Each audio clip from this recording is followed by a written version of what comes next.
Where do you turn when you want to lose weight? You don't want to go to some muscle-bound dude or some skinny chick who's going to teach us how to do it, even though we probably should want to learn from them, but we feel like they're condescending us because they don't understand where we're at. We, of course, don't want to go to a fellow fat bugger, because what could they teach us when they have no idea themselves? So we're stuck with nowhere to turn. Well, listen up, because we're going to try and find the answers together right here. All right, so we tested it yesterday on the beach and the sound quality was good. Now we're going to test it in the car and see if the sound quality was good, because the beach was acceptable. I don't even think I'm going to have to tell my audio guys to tone down the background noise, so it's good to hear. All right, update. This is how you know it's totally raw, totally live, and totally accurate. So yesterday, I had all the intentions in the world. I was down on the beach recording my kind of daily update, and on the way out there was this shop, and as you know, no, I don't think I've told you guys about kind of my diet that I've been experimenting with for the last month or so, where because as you know, or as you may or may not know, my wonderful partner Naomi is vegan, right? So she only eats plant-based food. And she's muscular, as you might have seen some photos, or may not have, but she's a bodybuilder physique-ish. In fact, I would suggest if she went to compete and did all the contest prep that bodybuilders do, that she would win, because she's more physically, impressive than most bodybuilders I see in their off-season. So very muscular, very fit, very strong, etc. And she's vegan. And so I have always one of my goals that I want to live to be 100.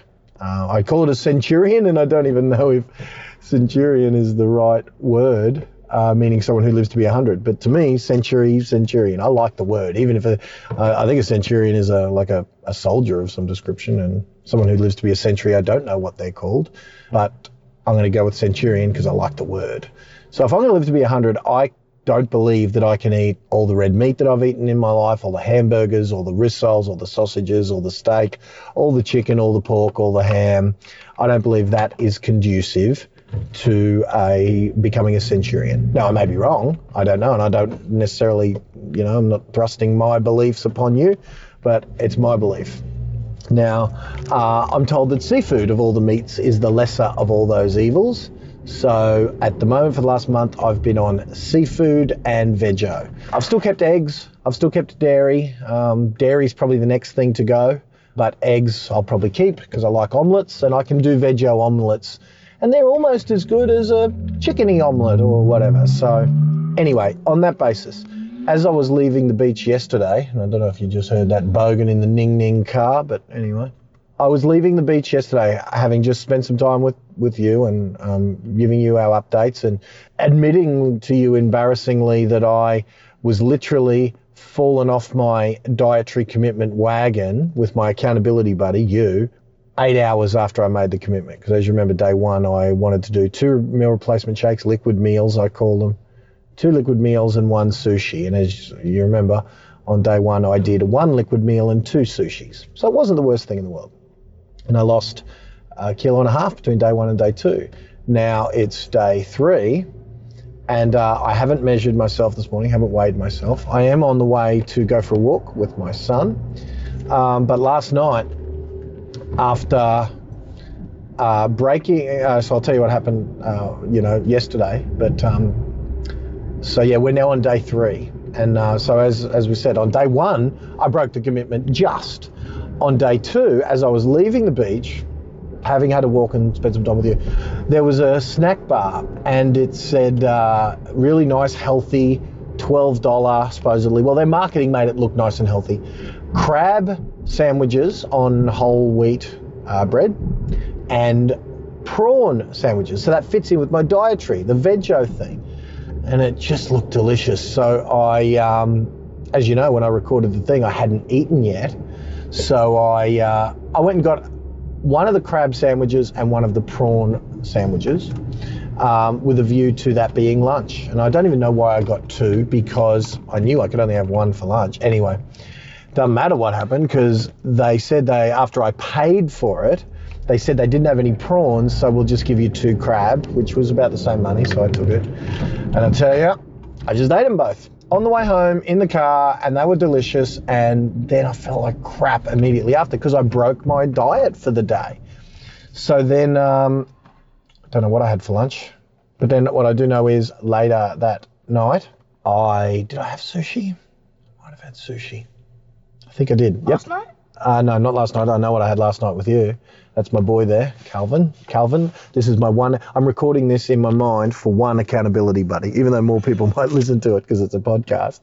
So Calvin, my accountability buddy listening here. Accountability buddy listening in, my one audience member. This is Calvin. So for lunch, I think I did have some sushi.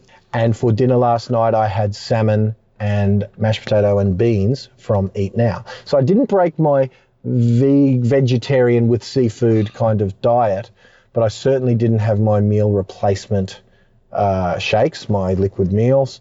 I didn't have my supplements after. I had my supplements first thing, but I didn't have them for the rest of the day. I just ate the rest of the day. So it wasn't a horrible fall off the bandwagon, but it was worse than day one. Day one, I broke the commitment by a little bit. Day two, I broke the commitment by a lot. So, and I got to figure out, see, Cal, what I use this podcast for is to almost get my thoughts while talking to someone else. I don't know, get my thoughts in order and wonder why I do the things I do. So last night I was hungry and we got Eat Now, and Calvin was going to get his Eat Now and he got his food. And I said, get me a salmon, get me, something. So anyway, all that said, commitment broken again, damn it. So now you know you're in the right place. If you're listening to this and you've ever struggled with weight loss, struggled with diet, struggled with commitment, then no, you got the right accountability buddy because I'm as messed up as everyone. And so far I've gone for 3 days or 2 days and now I'm on the third and I haven't yet to stick to the plan once. So I'm hanging my hat on that thing that Kurek said to me that, congratulate yourself by what you do approximately right. I'll tell you what, we're stretching the approximate thinner and thinner as days go on.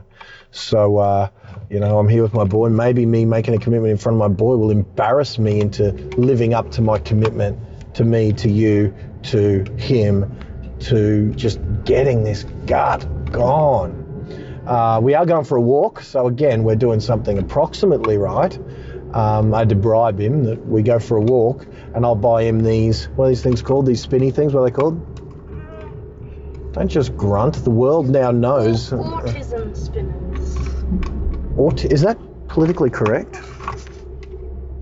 I don't think it is, but anyway. So I think they're spinny spinners. I don't know. If you're a parent, you know what they are because your kids undoubtedly have asked you for one because all three of my kids have asked me for one and I didn't know what they were. In fact, we were in America and we were at a servo in Texas, in Dallas, Texas.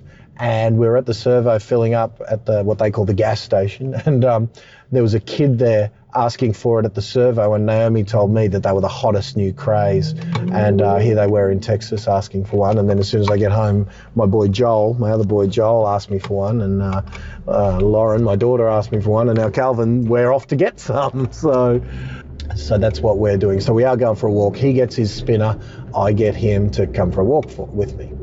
That's where we're at dietary. So I can't give you an update on weight because I didn't get on the scales. Maybe I'm a little embarrassed to do so, knowing that I ate all day. I deviated straight from the plan.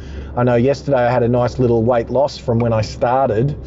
I just really hope I haven't put that weight back on with friends by having 1 day of significantly deviating from the plan. Even though I stuck with the dietary requirements and I still only ate veggies and plant-based plus seafood. I didn't eat meat, haven't eaten meat in a month, like pork, chicken or steak or beef. But it has as yet, you are hardly in a mentoring program or accountability partnership with someone who is punching above their weight. So far, if you're kicking butt and doing well, then you're ahead of me.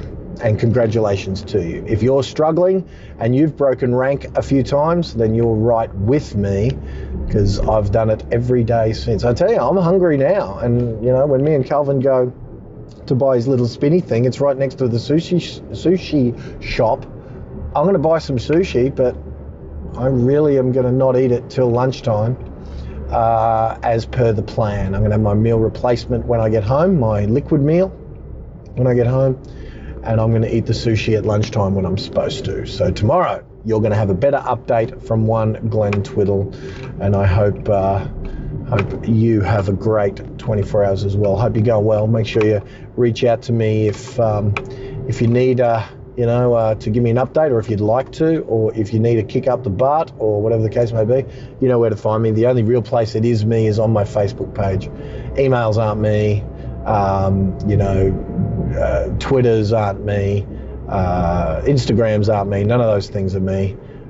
They're all run by my teams, but Facebook is me. So you want to reach out and say g'day, it'd be huge, because I'm feeling your pain.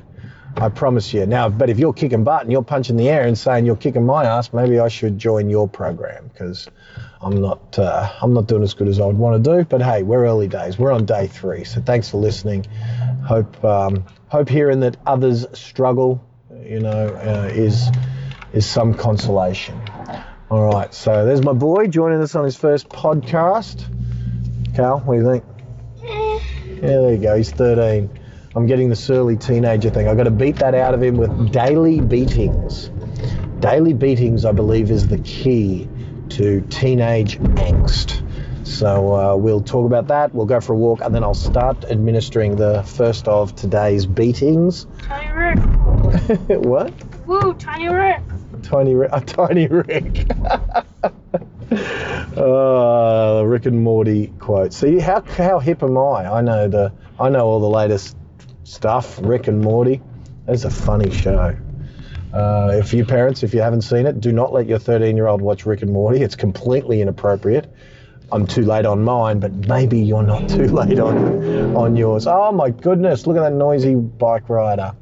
So yes, there is no hope for my 13-year-old. He's already seen Rick and Morty. His psyche is damaged beyond repair. I told you about it. That's a funny show, man. But for you grown-ups, that is a funny show. So Rick and Morty, it's like Rick is Doc, Morty is Marty. It's based off Doc and Marty. It's based off Doc and Marty, Back to the Future, only just funny as. But that's obviously where it's inspired by, and it's funny. I wonder if Back to the Future people have sued him or... No, Justin Roiland, the creator, came up with a show called Doc and Marty for a film festival.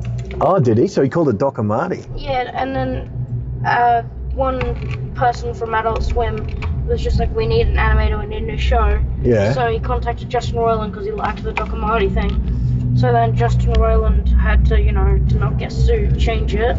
Okay. Have you seen the Doc and Marty? No, it's like really bad, like hate. Is it? So you haven't even seen it? Yeah. Is it on the YouTubes? I don't know, probably. Wow, it's interesting. It's a great show, funny as, but it's MA+, let's just say. That's the rating. If I was to give it a rating, it's about in line with Deadpool. It's worse than X-Men. It's worse than the M-rated stuff, but it's not as bad as R. So I would say MA+.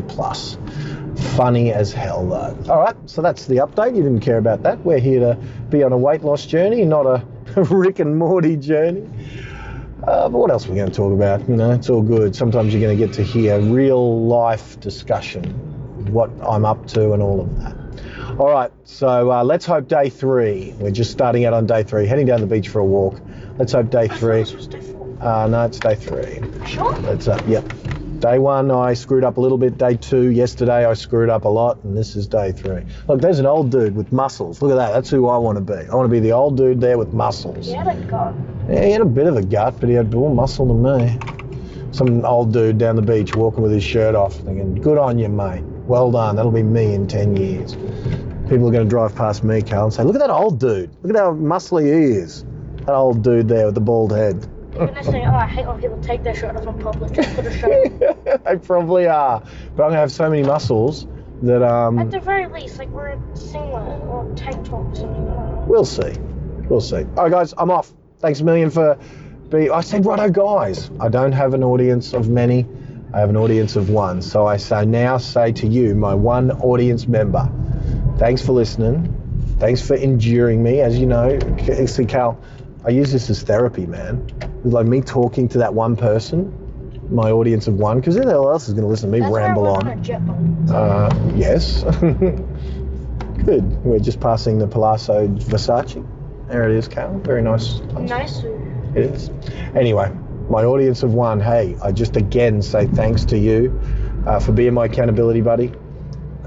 You being here is the reason that, you know, just even me recording this, committing in front of my son is the reason that today I reckon I'm going to do better than I did yesterday. When I wasn't accountable to anyone, I grabbed 2 crab sandwiches and I smashed those 2 crab sandwiches. Now that I'm committed to you, Cal, to me, to everyone, to Arnold, bloody hell, I've got 3 weeks till Schwarzenegger.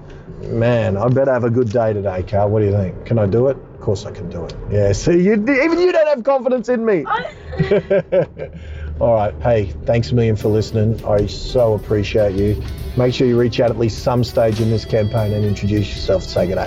All right, I'll talk to you later. Talk to you tomorrow. Bye.